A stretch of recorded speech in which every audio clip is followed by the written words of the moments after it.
If you've tried everything for acne but nothing is working, you need to hear this. Welcome to my All About Acne series. I'm an esthetician and I'm going to teach you what acne actually is, what type that you have, and the right way you can treat it. Acne is a very common condition that happens within the pores, specifically within the hair follicle and the sebaceous gland, that produces sebum or the oil that you see in your skin. Acne can show up as non-inflamed, so your blackheads or your whiteheads that lay just under the surface of the skin, or as inflamed, which are going to be those red, swollen, pustular, or papular acne, or even those deep cystic like breakouts. One of the earliest steps in acne is a process called hyperkeratinization. All this means is that your skin is not shedding dead skin cells the way that it normally should be. Instead of releasing normally through the pore, they get kind of sticky and start clumping together. And when those dead, sticky clumps of skin cells meet with oil in your skin, they can create a plug, which is blocking the pore. This early clog in the process is what we call a comedone. Now, there are two types of comedones. One is an open comedone, and the other one is a closed comedone. A closed comedone is when the opening of the pore is covered by a thin layer of skin, so that plug stays trapped underneath the skin and causes a bump. An open comedone is like a blackhead. The top of the pore is exposed to oxygen, and when oxygen meets the sebum and the oils and the bacteria that are within the pore, it turns it black, giving that blackhead appearance. So now that the pore is blocked, it means that the oil that's still being produced underneath that plug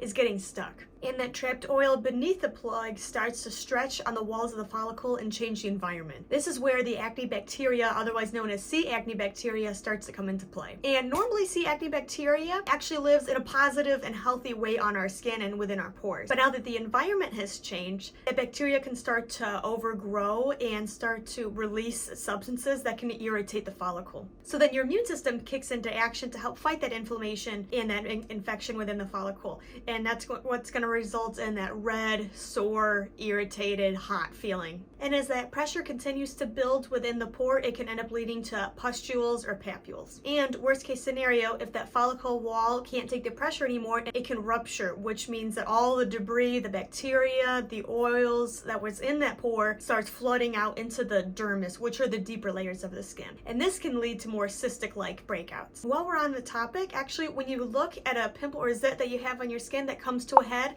that has kind of like that white substance in it, that's not just oil. A lot of that is actually dead white blood cells that kind of came to your aid to help fight off the infection, and now they're just kind of like sitting in there mixed in with your sebum and your bacteria. And in short, that is the root cause of a lot of acne and kind of the process that it goes through. Acne is not just about drying up oil or slapping a pimple patch on it. It's about creating a really healthy skin barrier so that our pores can continue to stay clear, be able to let those natural oils on our skin pass through the pore in a healthy way. It encourages the healthy shedding of dead skin cells. And just a quick note I want to add in there, acne isn't something that can be cured. It's a condition that can be ongoing over time, but it can be managed through a great home care routine and through treatments with a skin care specialist. If you're interested in learning more about acne and how to identify what kind of acne that you have, go ahead and hit subscribe so that you don't miss part 2. Stick around if you want to learn how to identify what kind of acne that you have so that you can treat it in the right and healthy way.